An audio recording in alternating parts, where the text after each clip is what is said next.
sont les choses à savoir avant de partir pour un long voyage et quelles sont les erreurs que j'ai faites? Bienvenue sur cette vidéo, je m'appelle Samantha Hugli, je suis globe-trotteuse et coach auprès des femmes qui veulent créer la vie qui leur ressemble. Et ça, c'est la dernière partie de ce trio de vidéos, les choses à savoir avant de partir. Alors si tu n'as pas encore vu les deux premières parties, je les mets en lien juste en dessous dans la description de la vidéo. Quand tu décides de partir pour un long voyage, il y a une erreur qu'il faut vraiment éviter. Alors celle-là, elle ne me concerne pas vraiment parce que je voyage généralement seule, sauf à une période où j'ai voyagé en couple. Mais c'est vraiment quelque chose que j'ai souvent entendu par d'autres voyageuses. Et donc justement, si tu as envie de partir pour une longue durée, mais que tu n'as pas envie de voyager seul, ne pars pas avec n'importe qui.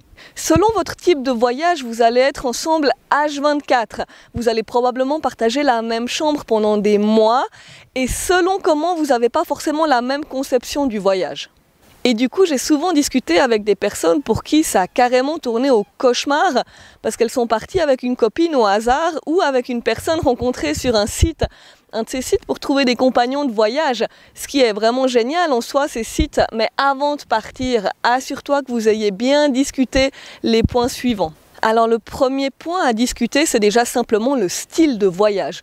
Est-ce que tu es plutôt backpack, tu as envie de prendre juste un sac à dos et de partir un petit peu à l'arrache, tu as peut-être envie d'être un peu spontané, de pas trop réserver à l'avance et puis de te laisser aller au jour le jour, alors que ta copine, elle est peut-être plutôt du style à planifier un maximum de choses, elle a envie d'être plus en sécurité, elle préfère peut-être voyager avec une grosse valise et du coup ça colle pas forcément. Il y a aussi le rythme de voyage.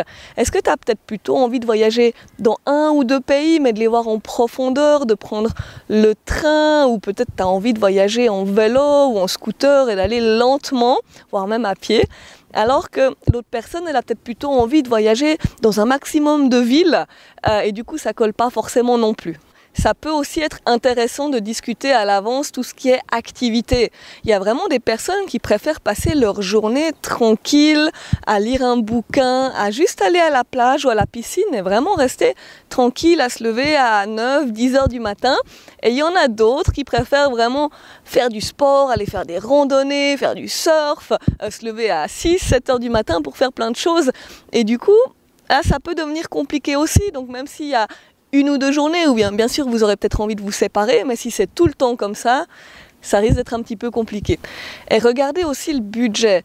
Si vous n'avez pas vraiment le même budget et qu'il y en a une qui a envie de faire des choses, par exemple un saut à l'élastique, des plongées, qui a envie de se prendre un bel hôtel pendant quelques jours et que l'autre elle n'a pas le budget, ça peut créer des frustrations. Et le dernier conseil, c'est simplement de tester. Partez ensemble un week-end, partez une semaine, quitte à faire du camping. Mais essayez simplement déjà de voir qu'est-ce que ça donne d'être une semaine complète ensemble, simplement pour voir si vous vous entendez vraiment bien et si vous avez le même rythme. Voilà, alors si ton désir c'est de voyager à deux et qu'après ces questions, après ce petit trip en test, en fait vous matchez toujours, tant mieux, ça va sûrement bien se passer.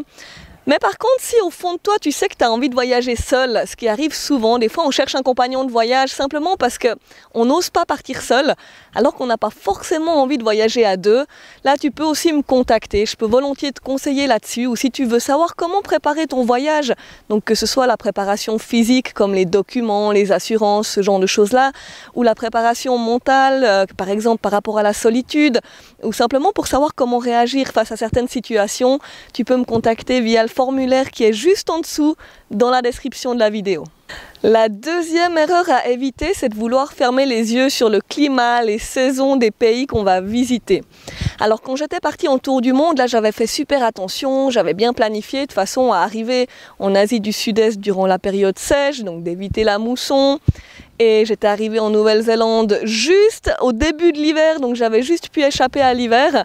Et j'avais fait en sorte aussi d'être en Amérique du Sud après l'hiver, bien que j'ai eu quand même froid dans les Andes, mais après le froid c'est aussi une question de goût. Il y a certaines personnes qui veulent justement aller là où il fait froid, qui aiment la neige, les sports d'hiver, etc. Mais là où je me suis plantée, c'était après le tour du monde. En fait, je suis tombée amoureuse de l'Asie du Sud-Est et j'avais toujours envie d'y retourner et d'y passer de plus en plus de temps. Et à force d'y aller, je regardais de moins en moins sur la période. Et une fois, je me suis installée là-bas 6-7 mois, donc au Laos et en Thaïlande pour bosser. Et ça tombait pile durant la saison des pluies. Et alors pour moi, si c'était à refaire, je ne le referais pas. C'était 6 ou 7 mois où vraiment il a plu quasiment tous les jours, ça s'arrêtait pas.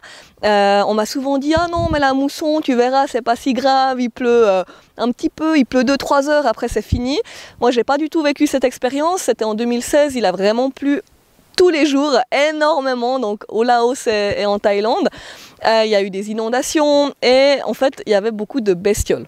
Alors tu sais que j'ai toute une histoire avec les araignées, peut-être si tu me suis depuis un certain temps. J'avais la phobie des araignées avant, maintenant ça va mieux, j'ai une mygale chez moi. Mais si tu as peur des araignées, c'est vrai qu'elles ont tendance à venir s'abriter à l'intérieur quand il pleut beaucoup. Donc si tu n'aimes pas trop les bestioles, peut-être que la mousson c'est pas non plus une très bonne idée. Sinon généralement dans les périodes sèches, il n'y a pas de problème. Et du coup, si t'aimes pas l'hiver, si t'aimes pas le froid, essaye aussi simplement de regarder quand c'est que tu pars et de planifier un petit peu les saisons, surtout quand tu fais un tour du monde, d'arriver à matcher de façon à ce que tu arrives à éviter les mauvaises saisons. Et pour ça, je peux aussi volontiers te donner un petit coup de main si tu en as besoin. La troisième erreur à éviter, c'est de négliger l'assurance voyage.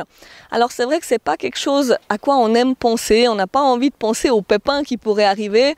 Moi je suis quelqu'un de très optimiste, donc j'ai toujours envie de penser « Ah, ça va bien se passer », mais c'est quand même bien de prévoir un minimum. Et il y a des assurances voyage. Je te fais volontiers une liste, si jamais tu peux m'écrire, tu peux me contacter. Il y a des assurances voyage vraiment pas chères qui couvrent plein de choses, que ce soit les vols, les annulations, mais aussi les maladies, les accidents, etc. Pour quelques euros par mois, 10, 20 euros ou 10, 20 francs par mois. Je ne sais plus exactement les prix, mais ça coûte vraiment pas cher. Et moi, l'erreur que j'ai faite, c'est que je m'étais assurée, mais j'ai oublié de la renouveler pendant le voyage. Et du coup, il m'est arrivé pas mal de pépins pendant mes voyages. Je pense qu'il m'est tout arrivé durant les voyages. Je suis toujours en vie et je regrette toujours rien.